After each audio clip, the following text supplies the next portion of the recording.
Today, in this episode, I'm going to be installing a new front mount intercooler for the Focus ST. Stay tuned. I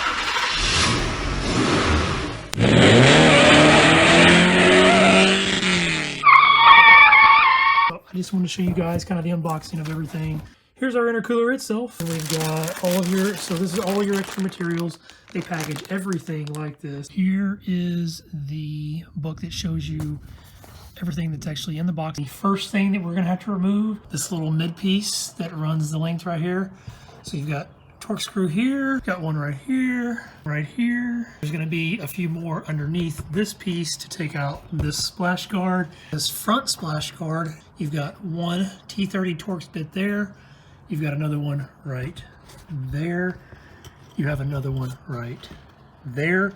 And then on the sides, where it attaches to the wheel well, you're going to have one here on the very far outside, and then two on the other side. The last piece that we need to remove is going to be this little underbelly right here. So you'll have your T30 Torx screws here. You have one right here. You'll have one here down at the end, and then you will have one that attaches it to the wheel well, and then you will have 1, 2, and 3 in the back here. The next thing you'll have to do after you get your splash guards underneath removed is come up top. You'll have a clip here.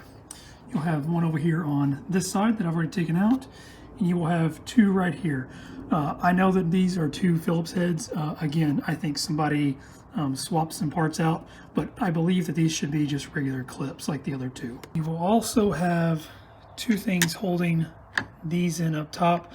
These are little flathead screws. I'm not sure if these are OEM or not, but whatever's there, you'll have to remove one on that side and then one on this side as well, next to these little bump stoppers. The next thing I'm going to take out is there's a clip here, and then I've got another one over here. So we're going to take those two out, and then we are going to take our hood latch release off from right here. So all you have to do is just take this, you'll just kind of push that forward, and then this will slide right up out of there. After you remove it from there, you will actually take this and you're going to have to push it forward. And what that's going to do is push this side out. So as I push this in, you can see this moving. So you'll push it all the way till you get it right there. And then this piece right here, if you slide this back, this will slide right up out of there. After we get our hood latch here released, the next thing that we're going to have to do is remove our headlights because they are attached to the front bumper. So you should have a T30 Torx here, and you should have another one up here on both sides. And then once you actually remove the headlight, once you remove these, you can pull the headlight out, and there will be a connector behind it that you will have to remove as well. After you remove your two T30 screws holding your headlight in, you can just pull it straight out, flip it upside down, kind of like I have it. I don't know if you can see that, kind of like I have it right there. And you can get to the underside of this clip. So all you're going to do is use a flathead. I've actually just got a pair of needle nose here. It doesn't matter what you use. And you'll just slide this right down in there, bend it back. There we go. I don't know if you could hear that. It'll pop that loose, and then this will just wiggle straight off there just like that. And you can take your headlight. After you remove your headlights, the next thing you're going to have to do is you're going to have a T30 here. You're going to have one inside of the wheel well here. And then this is not stock. You should have I believe it's a little clip, just a black retainer clip. So you'll remove those three things on both sides. The next thing we're going to do is remove our harness for the fog lights. So this is on the driver's side. You can actually see right here where it branches. So this goes to the driver's side fog light. This one goes to the passenger side. But the main connection for the harness is right here on the driver's side. After you get the fog lights disconnected, to actually separate the bumper from the fender itself, you're just going to grab it. It lays in there right in between this little space. So all you got to do is just grab it and pull. There's the bottom. There we go. And just go do the other side now. After you get it separated from the sides, on both sides, the last thing that you have to do to get this bumper off is there is a little clip that this sits on top of. So as we pull this bumper off, you'll just lift up on this to let this go underneath it, and you can just pull your bumper away. All right, guys, so I got the bumper pulled away. No issues at all. You guys will most likely have T30 Torx screws in here.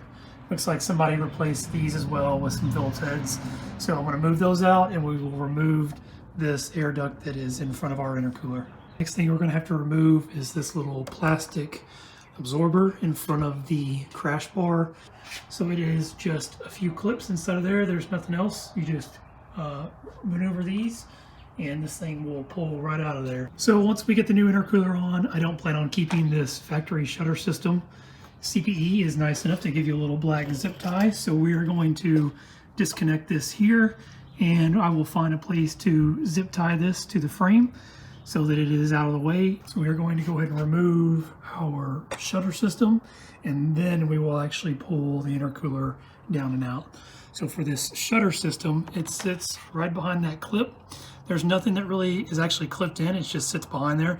So you'll just take this thing, lift it up, and then pull out, and it'll drop down. Next, you will need to remove your mass airflow sensor off of the passenger side of the intercooler. It's just a little clip right there.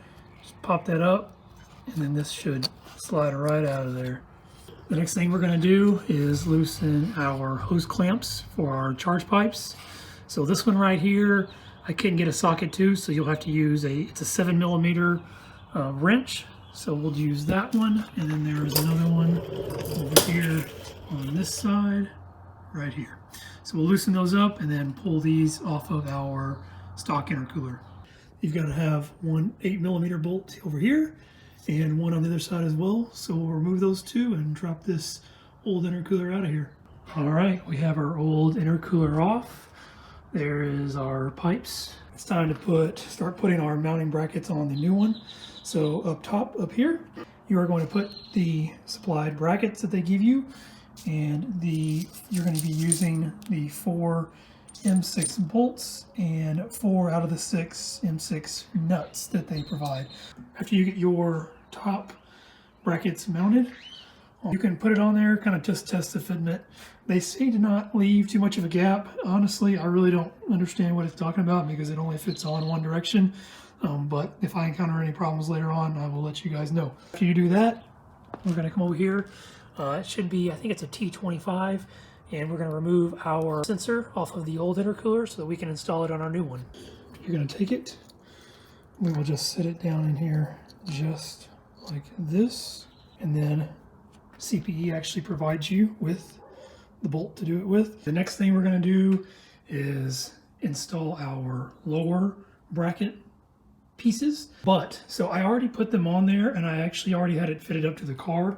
You're gonna need a jack to hold the intercooler in place while you get all this in. So that's why I've got a few boards right there because the jack didn't go up high enough to where I needed it. But I'm going to tell you the mistake that I made.